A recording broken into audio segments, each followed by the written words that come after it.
Il m'a béni, mon Dieu, il m'a béni, oh.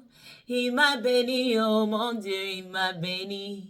Je suis béni, Seigneur, je suis béni, oh. Je suis béni, oh Yahweh, je suis béni, mon Dieu. Il m'a béni, oh. Il m'a béni, Yahweh. Il m'a béni, oh. Il m'a béni. Eh, eh,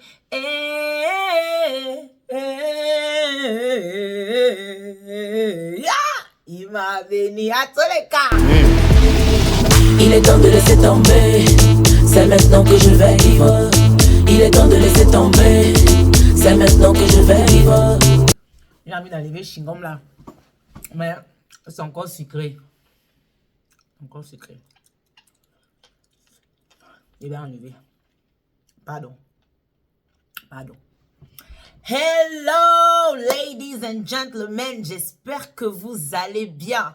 De mon côté, ça pète la forme. Super, comme vous pouvez le constater. C'est votre gossure Casey Love l'Amazon, a.k.a. la voix de l'Amazon. Bienvenue sur ma chaîne YouTube.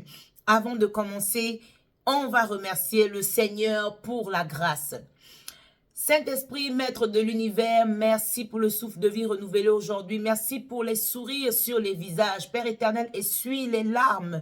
Pense, éternel, mon Dieu, mon roi, les blessures internes de toute personne qui regarde cette vidéo maintenant.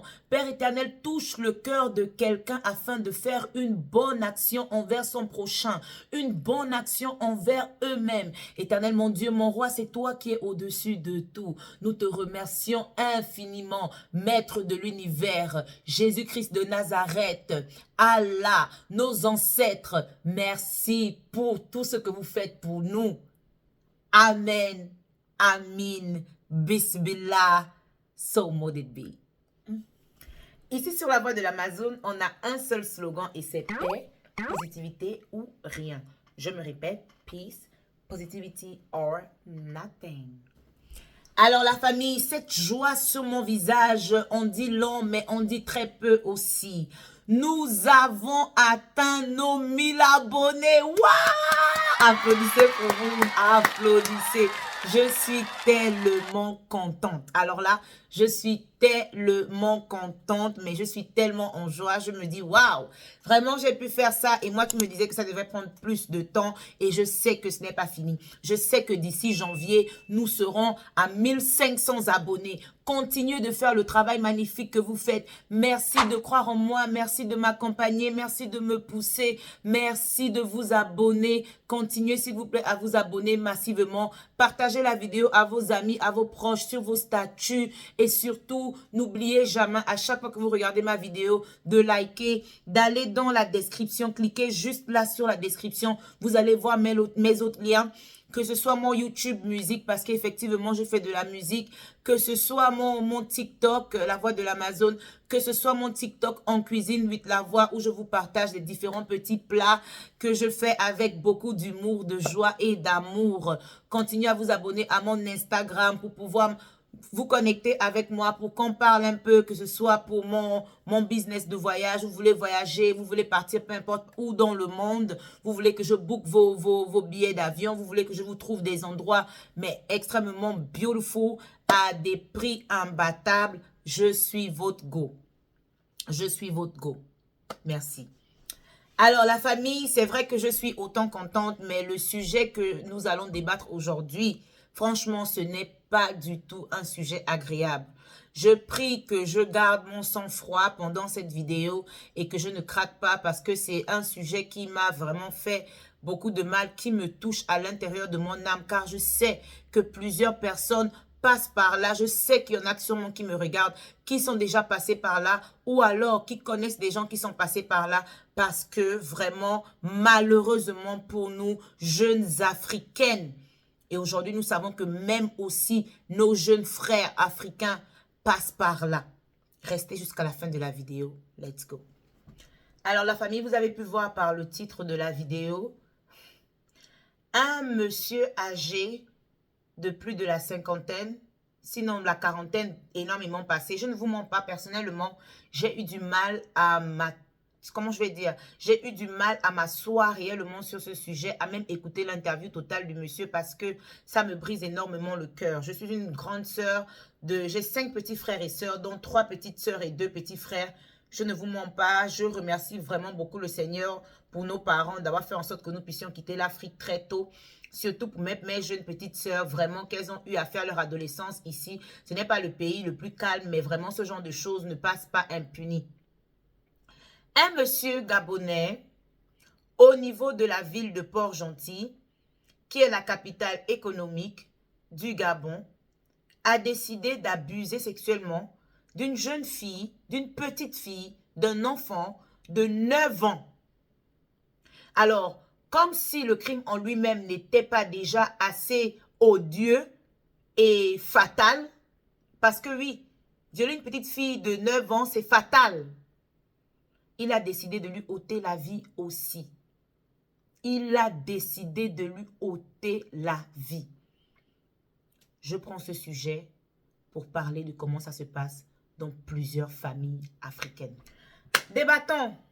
J'ai envie de savoir, comment est-ce que ça se fait? Comment est-ce que c'est possible qu'une enfant de 9 ans se retrouve dans les mains d'un quadragénaire, d'un cinquantenaire, au point de se faire toucher par ce monsieur?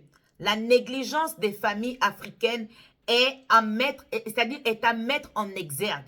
C'est sérieux et ça se passe dans plusieurs familles. Aujourd'hui, nous ne pouvons même plus faire confiance à nos oncles, aux amis de nos pères, aux amis de nos mères, à nos beaux-pères, aux maris, aux copains, aux fiancés de nos mamans, de nos tantes. Pourquoi? Parce que la famille africaine, alors là, chers parents africains qui allaient passer par là, vraiment, c'est sans état d'âme que je vais m'adresser à vous parce que c'est de votre faute. Oui, parce qu'un enfant de 9 ans ne se retrouve pas dans la chambre d'un monsieur comme ça. Combien d'enfants plus jeunes se retrouvent dans ce genre de situation? Prenons le cas d'une famille recomposée. Lorsque la maman ne protège pas ses enfants qu'elle a amenés au foyer, ils sont malheureusement laissés entre les mains de tous les crocodiles possibles. Beaucoup de femmes, beaucoup de mères, lorsqu'elles ont dans une relation, priorisent. Moi, j'ai envie d'être sérieuse aussi, mais attends, prioritize. Mais en priorité, leur mari, les enfants qu'elles ont fait avec leur mari, leur nouveau mari. Et généralement, les enfants venus au foyer se sentent abandonnés. Ces enfants, généralement, sont traités d'une certaine manière. Qu'ils soient plus grands, qu'ils soient plus jeunes que ces messieurs-là, ils sont traités d'une certaine manière. Des fois, Dieu a béni certaines familles. Ils vivent une famille recomposée, unie. Le beau-père s'occupe d'eux, les traite avec le cœur, mais l'amour comme si c'est vraiment lui qui a mis ces enfants-là au monde. Mais dans très peu de familles recomposées en Afrique, ça se passe. Les enfants venus d'un autre foyer ou d'un autre monsieur sont généralement maltraités. Et lorsque ces enfants sont légués à eux-mêmes, beaucoup de choses peuvent se passer. Les tontons qui viennent dire « assieds-toi sur mes cuisses ». De manière très naturelle, de manière très normale, ces enfants-là s'asseyent. Ces enfants-là commencent à développer une mentalité sexuelle très tôt. Donc, très tôt dans leur tête, on a démystifié le sexe déjà. À 8 ans, 7 ans, 8 ans, 9 ans, on a tellement déjà joué avec sa petite poitrine. On a déjà touché son toto en bas là-bas. On a déjà fait à l'enfant sucer le truc. Et chut. Vous savez souvent pourquoi ces enfants-là chutent. Ces enfants-là chutent souvent parce qu'ils savent qu'ils ne sont pas protégés. À qui vais-je parler? Je vais dire quoi à qui? On ne va même pas m'écouter. Vu que de toute manière, quand tu parles, toi, tu vois d'abord comment le monsieur traite même souvent ta mère. Quand tu parles, hé, tais-toi. Tu veux venir gaspiller mon foyer? Tu ne vas pas gaspiller mon foyer, hein? Souvent, tu n'as même pas la possibilité d'être seul à seul avec ta maman. Tu n'as même pas la possibilité de parler seul à seul avec ta mère sans que le beau-père ne soit là, sans que le beau-père n'interfère, ces enfants-là, généralement, grandissent très précoces. Ce n'est pas de leur faute. Ce n'est pas de leur faute. Celle-là, c'est parce que le monsieur, c'est un diablotin. Il a fini avec la vie de la petite. Tellement, il n'a pas pu assumer. Il n'a pas pu assumer de peut-être même la petite voulait fuir. Peut-être même la petite se défendait. Peut-être la petite a dit qu'elle va trahir. Parce qu'il a eu le temps de faire son acte. Il a eu le temps de faire son acte. Je me demande si c'était la première fois. Je me demande si effectivement c'était la première fois. Il a eu le temps de terminer son acte et donner le coup fatal. Chers parents, où étiez-vous? Est-ce que cette jeune fille était une enfant orpheline? Est-ce que cette jeune fille n'avait pas de parents? Elle dormait bien dans une maison, non? Elle mangeait bien quelque part, non? Cette facilité que les parents africains ont à laisser leurs enfants chez les voisins, vraiment, hein? Vraiment. On va dire que tout le monde n'a pas les moyens d'avoir les nounous, d'avoir des ménagères qui vont garder les enfants, surtout les nounous. Ou bien comme ici aux États-Unis, oh non, les daycare, les trucs comme ça coûte cher de faire garder vos enfants. Prenez vos responsabilités. Je pense que jusqu'à preuve de contraire, nos parents connaissent comment ça se passe, calculer le cycle, non? Parce qu'on aime bien dire enfant par accident. On aime bien parler de ces accidents-là souvent. De quel accident parlons-nous? Prenez vos responsabilités. Si vous n'êtes pas capable de faire des enfants et de leur donner l'amour, l'éducation qui va avec, veuillez prendre vos responsabilités. Si vous vous rendez compte que vous avez fait une erreur, oh, au lieu de faire venir cet enfant au monde, allez-y donc avorter. Allez-y donc le faire. Ça sert à quoi mais ça sert à quoi de donner naissance à des enfants pour qu'ils souffrent dans la vie? Beaucoup de personnes, beaucoup de jeunes filles passent par cela. Lorsqu'elles grandissent, elles deviennent des accros au sexe. Et tout ce qu'on trouve à dire, ce sont ces mêmes parents-là qui vont pointer du doigt à l'enfant. Hein, pour dire que ça, c'est une bordelle. Cette fille-là, ça, c'est une petite bordelle. Pardonnez de la lumière, hein, comme il a un peu plus là. Attendez, j'ajoute le plus. Non, mais sérieusement, ce sont les mêmes qui pointent du doigt à ces enfants et qui disent, oui, cette petite-là, c'est une petite bordelle. Souvent même nos propres mères là. Oui, parce que je suis une enfant africaine et je compatis pour tout le monde, donc je m'inclus dedans. Nos propres mères là, lorsque tu es un peu trop proche avec tonton tel, hé toi là, viens ici là, petite bordelle, c'est quoi ce comportement là? Hein? Tu es toujours là, tu es en train de marcher comme ça avec tes petites fesses. Elle commence à dire des mots bizarres aux enfants. Tu trimbales tes petites fesses là comme ça là, c'est les hommes que tu cherches, hein? Tout ça c'est traumatisant. Tout ça, c'est traumatisant. Et lorsque le prédateur est là dans les environs et voit ou entend comment cette mère-là traite sa propre fille, se comporte envers sa propre fille, il comprend que ça, c'est un gibier facile à attraper. Un gibier où il n'a même pas besoin de mettre un piège. Pac! Parce que de toute manière, tu n'iras te plaindre à personne. Tes parents te voient déjà comme une petite bordelle. À 8 ans, à 9 ans. C'est quoi ces commentaires que certains parents ont la facilité de faire et de dire aux enfants? Oui, avec tes petits seins, n'est-ce pas? Tes petits seins là sont en train de sortir. Tu mets ça maintenant en avant comme ça. Ça veut dire quoi? Ça veut dire quoi?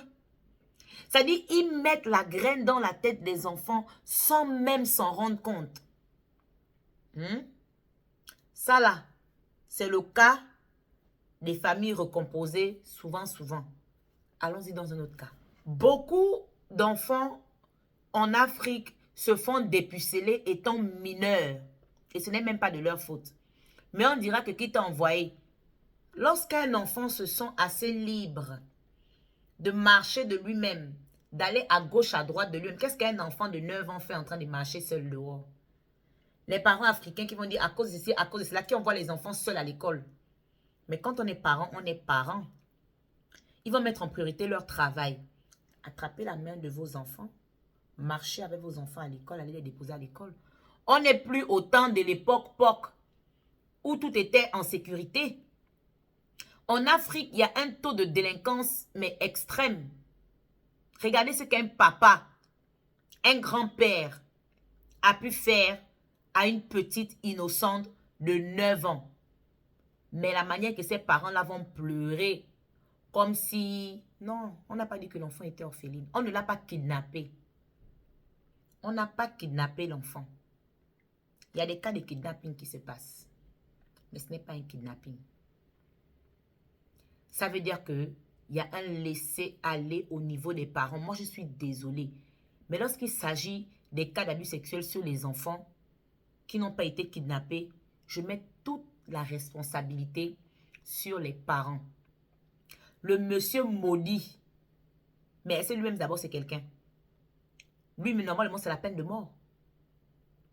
Je pense qu'on doit instaurer ça en Afrique. Parce que vous allez faire quoi, l'énergumène? S'il avait assez de coronets, il aurait pu se buter. Il aurait pu sauter la vie aussi. Mais non. Il a cru qu'il aurait pu s'en tirer comme ça. Dans beaucoup de cas, les gens s'en tirent comme ça. Combien de cousins ont abusé de leur sœur, de leur cousine? Combien de cousins, de frères ont abusé de leur petite sœur? Combien de tontons ont abusé de leur nièce? Et elles ont grandi avec. C'est un traumatisme. Difficile. Très difficile. Généralement, ces jeunes filles qui se font abuser au sein de la famille ont du mal en relation lorsqu'elles grandissent.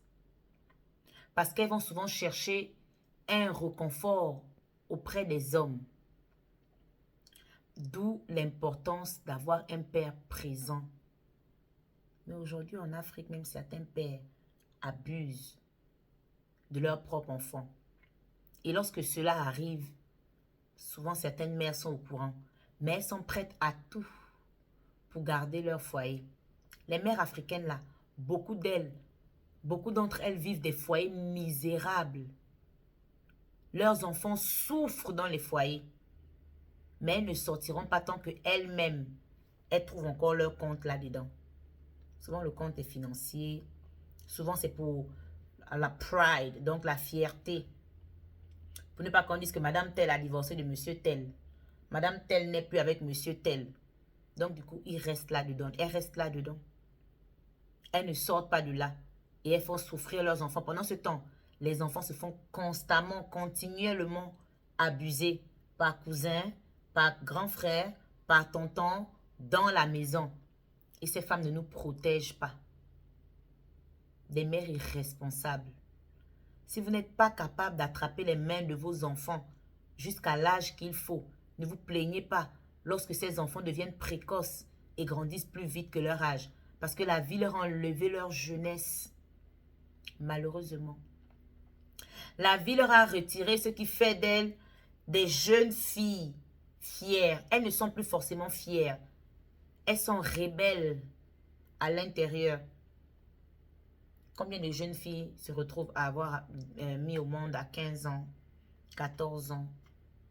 Vous croyez que ces jeunes filles-là, généralement, ont connu les hommes à ce moment-là? Souvent, elles ont connu les hommes un peu plus tôt. Et pas de la bonne condition. Pas forcément de la bonne condition. Mais qu'est-ce que les parents africains font lorsqu'ils apprennent que leurs enfants connaissent déjà les hommes très tôt, à un âge assez mineur? La bastonnade. C'est tout. C'est la bastonnade. Je sais que beaucoup de nos mères africaines ont vécu des choses aussi qu'on ne leur a pas souhaité. Malgré elles, souvent, elles sont retrouvées dans des foyers où elles ont fait confiance aux hommes. Si j'ai compris un truc en grandissant, c'est que l'amour, hein, des problèmes d'amour, ça n'a pas d'âge. Ça ne calcule pas une génération. Ça prend tout le monde. Mais lorsque on fait un enfant, l'enfant compte sur le soutien, généralement beaucoup plus de maman. L'enfant compte sur le soutien de maman. Tous les viols ne se terminent pas à la mort. Paix à l'âme de la petite. Elle ne méritait pas ça. Bête, elle grandissait même avec son traumatisme. Et puis, dans la vie, ça devait forcément changer. Ou pas. Ou pas. Beaucoup de prostituées aujourd'hui ne sont pas des prostituées juste parce qu'elles veulent de l'argent. Beaucoup ont juste compris qu'elles ne peuvent pas faire confiance à un homme dû à des multiples viols répétés. Alors, elles ont décidé, vu que le sexe n'est même pas d'abord quelque chose de si important, pourquoi ne pas le donner comme ça et puis me faire de l'argent?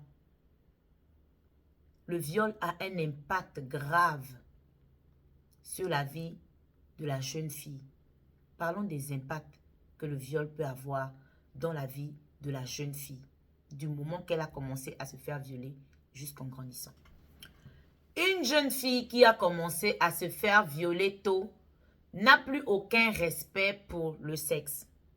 Le sexe n'est plus quelque chose d'important pour elle. Ce n'est qu'une action. C'est un moyen de plaisir ou pas. C'est quelque chose. C'est un peu comme une drogue. Soit ça détend, soit pas, mais c'est un moyen de communication pour elle. Lorsqu'elle entre en relation, elles se sont obligées de toujours avoir des rapports. Beaucoup de ces jeunes filles vont s'appeler des sadomaso. Ce n'est pas tant que qu'elles ont appris ça où. Non. Le sexe était démystifié dans leur tête. Vous comprenez? On leur a déjà montré en grandissant, tellement dû à des multiples viols qu'elles ont eus, et c'est ça qui s'est passé de manière sauvage, parce qu'un viol n'est pas calme, un viol n'est pas gentil, un viol n'est pas doux. Un viol n'est pas attentionné, un viol n'est pas affectueux. C'est brutal, c'est méchant. Ça te fait mal, ça te fait pleurer. Tu n'es pas d'accord, tu ne veux pas. Donc, tu ne donnes pas ton consentement, tu te sens volé. Tu te sens victime, tu es victime.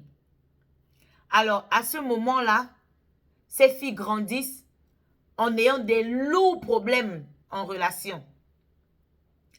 Beaucoup de ces filles ne peuvent pas attendre.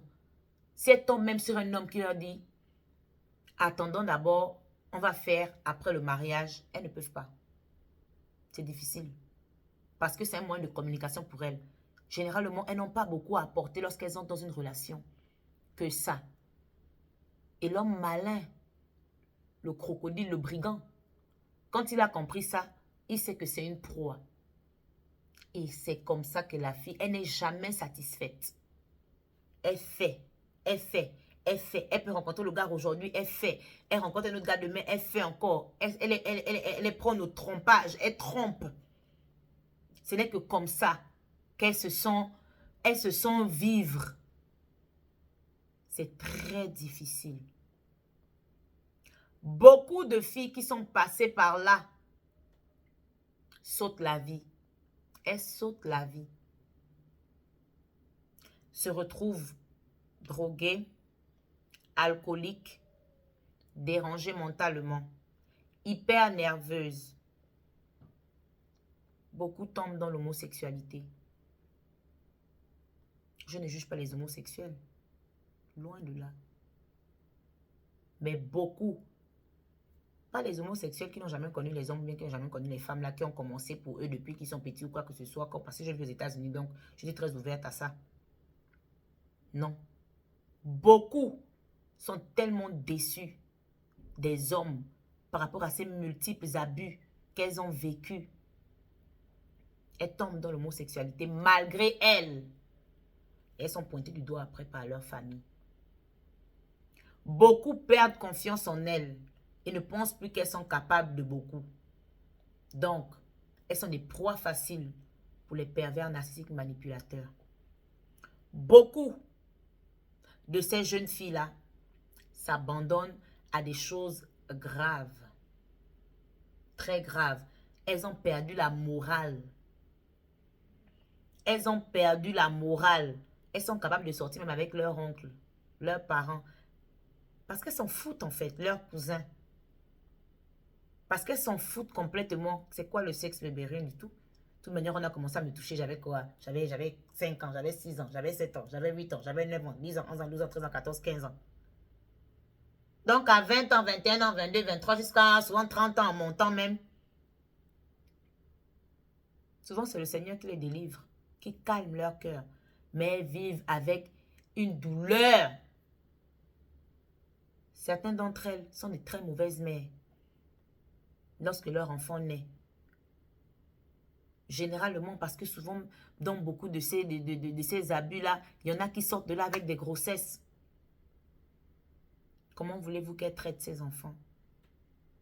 Et l'impact fatal, l'impact ultime, ce qu'a subi notre petite soeur de 9 ans. La mort. La mort. Chers parents, prenez vos responsabilités. Un enfant de 9 ans est un bébé. Un enfant de 9 ans doit être protégé. Même si on dit qu'il y a les enfants précoces dans la tête ici, qui sont très intelligents, oui, occupez les enfants avec autre chose. Occupez vos enfants avec les livres. Ayez du temps encore pour vos enfants.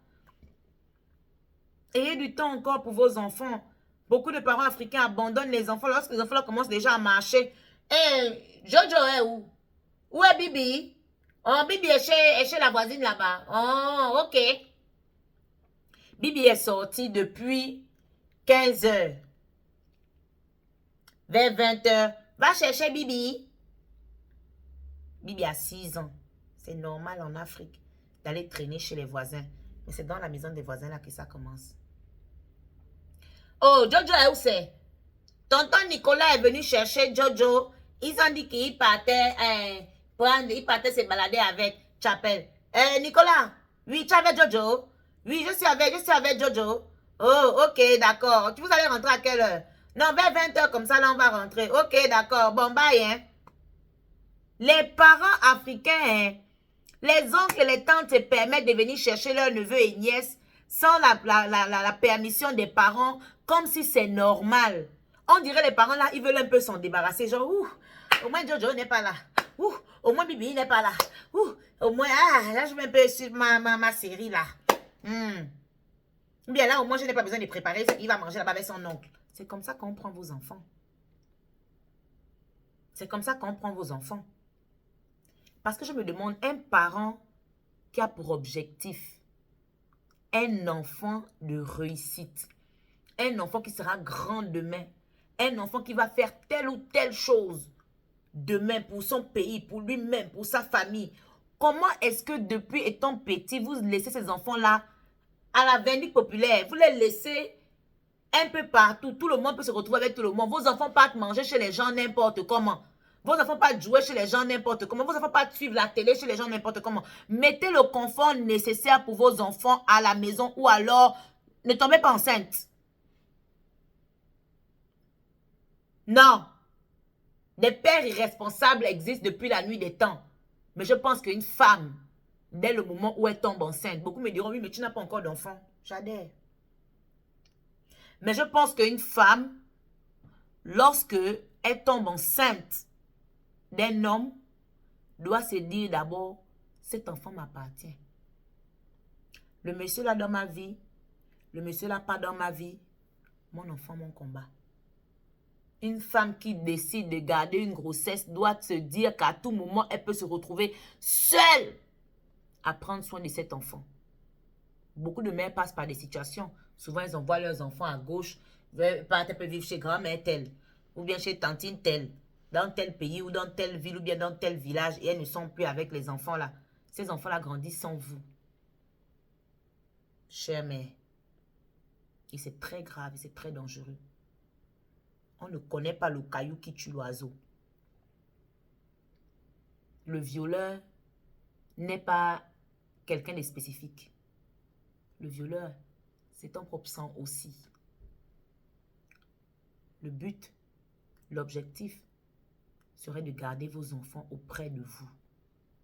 Le violeur, même souvent, c'est le maître à l'école. C'est la maîtresse souvent. Et dans des cas comme ça, soyez proche de vos enfants. Permettez à ce que vos enfants puissent venir s'exprimer auprès de vous. Permettez que vos enfants communiquent avec vous. Permettez que vos enfants parlent avec vous. Les parents africains sont trop durs. Les parents africains sont trop durs. Ils ne considèrent pas ça. Souvent, tu vas venir dire que, oh maman, tonton tel m'a demandé de toucher dans son pantalon là-bas. Et toi, ferme ta gueule là. Impoli. T'as dit qu'on dit les choses comme ça? Tu te tais. Je ne veux plus jamais t'entendre dire ça. Tu m'écoutes? C'est la dernière fois. Et je ne veux même pas que ton père entende ça. Tu te tais. Tu ne sais même pas, toi, l'enfant, si on a même dit à tonton tel que machin ou bien pas. Ou même alors, souvent, s'ils ont parlé à tonton tel, voilà le tonton tel là qui vient encore vers toi. Tu allais parler à ta mère, hein. Tu allais parler à ta mère, n'est-ce pas? Tu vas voir ce que je vais te faire. L'enfant commence à être tétanisé, effrayé. Un jour, le tonton tel là, parce que ça reste des enfants. Viens avec les bonbons et les biscuits, commence à être super gentil devant tes parents, avec toi. Là, ta mère voit que c'est toi qui étais la folle que tu as vue. Tu voulais gaspiller le nom de son frère ou bien le nom de son beau-frère. Par derrière, tonton tel appuie encore. Là, maintenant, il commence même bien à te faire la chose. Mais à ce moment-là, tu ne peux plus vraiment parler. Tu sais que c'est fini pour toi. Et tu grandis avec. Et tu grandis avec. Certains enfants ont une certaine haine envers leurs parents. On ne comprend pas pourquoi. Tu vas les entendre. J'étais accouchée. J'étais gardée 9 mois dans mon ventre. C'est moi qui t'ai donné le sein. Si j'ai dit une parole sur toi, ça ne va pas marcher. Brisé. Brisé. Tu ne vas rien dire sur moi pour me maudire qui va marcher. Brisé. Brisé. Tu honoreras ton père et ta mère. Vérité. Mais un vrai père et une vraie mère fait ce qu'un vrai père et une vraie mère sont censés faire. Tu ne peux pas m'avoir laissé dans l'avenir populaire, m'avoir jeté dans la gueule du loup, et puis demain après demain, je suis contre toi. Tu vas me dire que tu vas me dire, ça ne marche pas. Dieu là n'est pas seulement le Dieu des parents, il est le Dieu des enfants aussi. Vraiment. La famille, les émotions sont un peu descendues. Je suis allée faire mes recherches pour ne pas me retrouver là à vous dire n'importe quoi. Le cœur me fait mal. La jeune fille, la tête me fait mal. La jeune fille de 9 ans a été abusée par un jeune homme de plus de la vingtaine. Comme je disais plus tôt, un voisin. Apparemment envoyé avec de la nourriture dans un tupperware. Elle est partie donner la nourriture au jeune homme qui a abusé d'elle, l'a ligotée, a fini avec sa vie, l'a emballé dans un pagne, couvert dans le canapé, et il était tranquillement chez lui en train de regarder la télé. Il attendait sûrement le bon moment pour pouvoir aller jeter le corps quelque part pour sûrement accuser les gens du quartier ou peu importe. Comment est-ce que la famille retrouve? Déjà, c'est l'oncle. Après chercher l'enfant partout plus de 5 heures de temps, ils décident de cogner chez le voisin qui n'ouvre pas la porte. Et là, ils ont brutalisé la porte. Lorsqu'ils entrent maintenant, le jeune homme avait une machette, soi-disant à côté de lui. Ils ont fait la fouille. La petite fille sous les coussins, emballée, ligotée, qui a été étranglée même. Donc, comme je disais plus tôt, cette jeune fille a sûrement essayé de se débattre. Et le jeune homme en terminé avec. De plus surprenant, c'est qu'il n'est pas inconnu. Il n'est pas inconnu des services judiciaires. Vous voyez l'Afrique? Vous voyez l'Afrique? N'importe qui peut venir louer chez toi. Tu ne connais même pas son casier judiciaire. On ne sait même pas qui est la personne. Tant que tu amènes ton cash, viens louer parce qu'on a besoin d'argent. On ne fait pas des enquêtes de moralité. On n'essaie pas de savoir plus sur la personne. Il y a plusieurs versions, d'où le fait que j'ai dit un monsieur de la quarantaine, cinquantaine. Parce que ça, c'est la première version qui est sortie. Après être allé lire un peu des publications, des blogs, je vois qu'on dit la vingtaine. Jusque-là. Jusque-là. Est-ce que cette petite fille méritait ça? Non. Ce n'est jamais loin. Un inconnu quitte très rarement une telle ville, marche pour venir dans une autre ville, prendre une petite qu'il ne connaît pas et réussir à l'amener chez elle. L'enfant là partait chercher quoi chez le voisin? Vous vendez la nourriture. L'enfant là partait chercher quoi chez le voisin? Est-ce que c'est normal? Oui, en Afrique, on me dira, c'est normalisé. Beaucoup de parents vont au travail et laissent l'enfant chez le voisin. Et c'est là-bas que ce genre de choses se passe. Le cœur me fait mal. C'est très triste.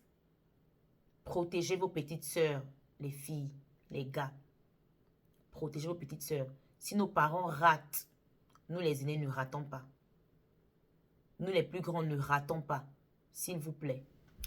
Voilà la famille, c'est la fin de cette vidéo. J'espère que vous avez aimé la vidéo. J'espère que vous êtes restés jusqu'à la fin. S'il vous plaît, n'hésitez pas à me mettre en commentaire si vous avez d'autres sujets que vous voulez que j'en parle. Permettez-moi d'aller chercher. Vous savez que je suis un peu nouvelle là-dessus. Je parle beaucoup par rapport à ce que je vois. Je développe juste avec mon cerveau, avec ma propre intelligence et tout. Je n'entre pas forcément profondément dans des débats. Mais s'il y a quoi que ce soit que vous voulez que je puisse en parler, n'hésitez pas à mettre en commentaire. Merci pour votre fidélité, merci pour votre confiance, merci de m'accompagner sur ce petit chemin que nous commençons ensemble. Continuez à vous abonner massivement, likez la vidéo, partagez, grandissons.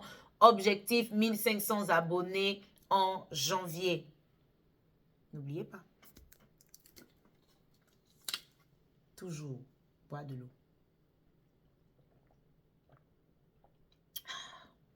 Attends. Tu es pressé, tu pars où? Est-ce que tu as déjà liké la vidéo? Est-ce que tu t'es abonné? Et la cloche de notification, n'oublie pas, faut partager aussi. Mouah!